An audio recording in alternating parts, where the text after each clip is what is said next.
Well, hello there everybody. Welcome back to the channel. It's Space Cowboy here with another video for you guys here today. And we have to talk about, of course, the results of the game in Atlanta where the Cowboys lose 27-21. And of course, the trade deadline where the Cowboys bought at the deadline as opposed to sell. And the move that puzzled many Cowboys fans, of course. So we're going to talk about that in today's video. If you can hit the like button, subscribe, hit the notification bell, cool. If not, I really do not care. It's up to you. But let's talk about this. So the Cowboys dropped to 3-5. They have not won a game in over a calendar month. And one of the other things too is you've lost 3 straight games. And looking at how they went about this game, I felt like the Cowboys might have had a chance. Rico Dowdle was running the ball pretty effectively considering how we've been looking at this run game.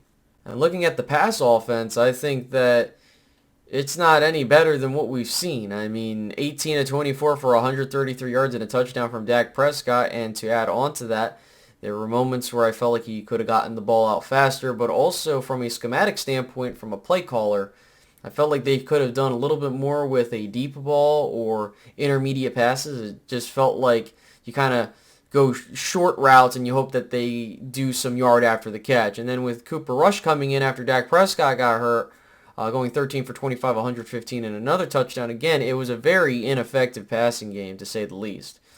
It's like when you watch this team on offense, it's like they are in pain and trying to move down the field. It's that bad.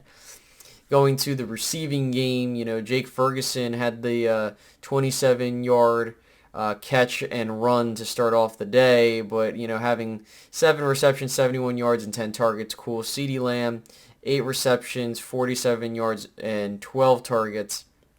And just kind of looking at how everything else went, like I said before, it feels like this offense is moving in slow motion. And whether we want to talk about the players, whether we want to talk about the coaches, it really just looks like everything's broken, like I've said many times this year. And then looking at how everything else has gone defensively, you did get 2 sacks from Carl Lawson, cool for him, but they got shredded. I mean, you had Kirk Cousins pretty much march up and down the field. He went 19 for 24, 222, and 3 touchdowns. Bijan Robinson didn't need to run all over the place. They did get 100 yards on 30 carries, which isn't the most effective. But just looking at how they were able to convert on 4th downs, they were able to literally just go out and disrespect you like that. That says a lot about your team. And then kind of looking at how things really went, I mean, again, the only consistent person that you have on your team is Brandon Aubrey. That's it. And it's just unbelievable that here we are at 3-5 and the Cowboys look as bad as ever, and things are going to get worse. As we know, Dak Prescott is going to be out now with a small stint on IR for the next 4 weeks at least. And as I pull up the Cowboys schedule, if you would bear with me here, because we kind of need to go over where we're at and can this team really stay afloat. And as I pull it up here, so this is what you got, right? You have the Eagles at home, the Texans at home, the Commanders on the road, and the Giants at home. Now, in those next 4 games, you're basically trying to go 2-2 or 3-1 to stay in the race. But as I've mentioned before, I think the Cowboys are out of the playoff picture. So they've stated that they're going to go with Cooper Rush. Now, there is some rumors that they could try Trey Lance out there, and I think that for where we're at right now, the Cowboys are slated to have the 11th overall pick in the upcoming draft. And I think that the best thing to do from this point forward is to play Trey Lance, hope he plays well so that you can get a comp pick of some sort for him if he shows interest from other teams, because that's the only way you're going to really get any compensation back for him. So there's that. Now, to take a little side tangent for a moment to talk about the trade deadline. Now, as you know, I brought it up in the previous video that I did not want the Cowboys to buy at the deadline because it made no damn sense. Well, they did. And they acquired Jonathan Mingo from the Carolina Panthers for a 4th round pick in 2025, and they also got a 7th round pick in 2025 in return. Now, to talk about the player in Jonathan Mingo before we get to the compensation, you're getting a guy that the Cowboys like measurably, right? 6'2", 220, runs a nice 40-yard dash at 4.46 if I last saw correctly, and so they like that. But meaningfully, where is he at in his career? What has he done? Has he been good outside of understanding that he's coming from a team in Carolina that is not good roster-wise? Not saying that we're great over here, but you get where I'm getting at. And just looking at the stats of where he's at, in his rookie year, he started 14 of 15 games. He caught 43 passes on 85 targets for 418 yards, and he has yet to catch a touchdown pass in his career so far. And then this year, he's been pushed down the depth chart and he's only gotten 12 passes, 121 yards in 9 games, and 5 times he actually was in the starting lineup for the Panthers. Now, the one thing is that what does this trade mean long term? So the Cowboys now have, outside of this season, 2 more years of cheap control over Jonathan Mingo and what they will do with him, right? And I think that just looking at how the Cowboys are playing this out, I think Jonathan Mingo long term is your Brandon Cooks replacement. I think what they're going to do is they're going to use this trade to highlight that they don't need to do anything at receiver. They have CeeDee Lamb.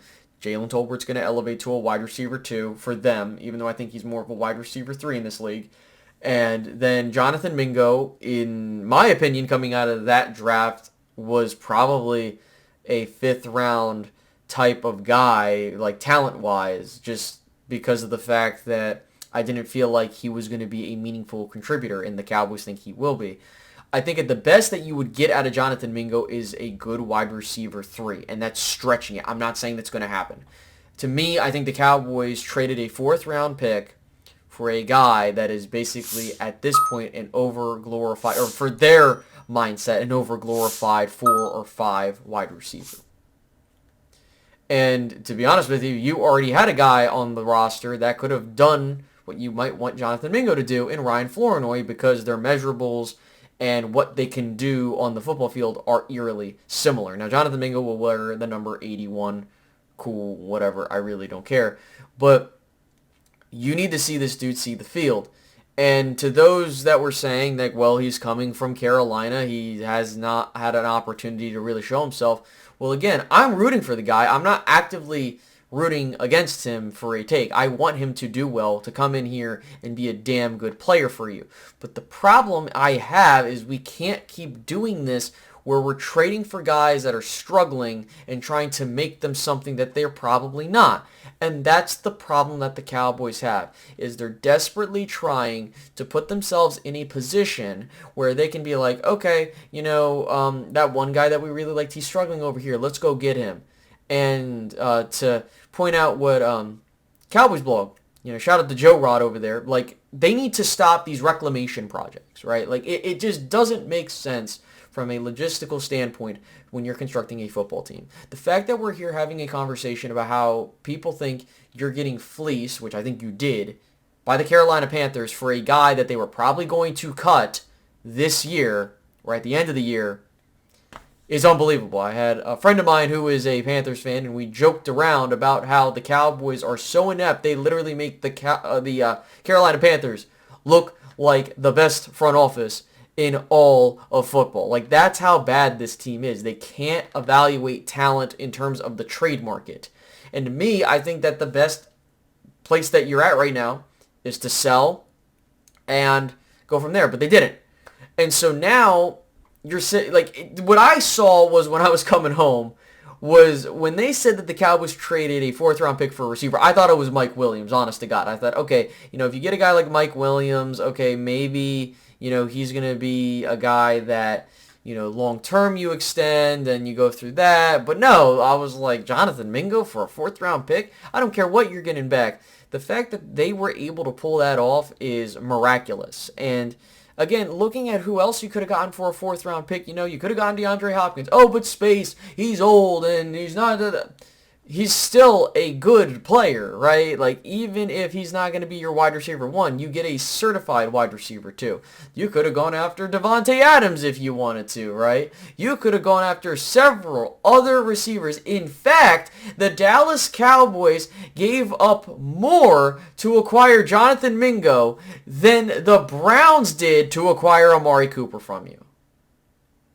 That is where we're at. In fact, you could have gotten Amari Cooper back for similar compensation, probably, that you did to get him out of here. So, it's just hilarious with where we're at with this team. And not to continue to drone on, because I know people don't want to hear complaining.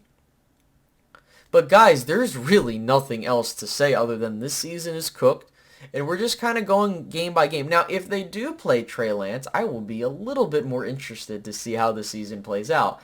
But we're on tank watch, so to speak. How high can the Cowboys get with the draft pick? And unfortunately, with that 4th-round pick you just traded away, you probably gave up a top 100 pick. But also, keep in mind this, the Cowboys are slated to get 3 5th-round picks and 1 6th-round pick. So if you were looking at the opportunity to say, okay, well, we're going to get these, comp picks and we'll use that to trade up, cool.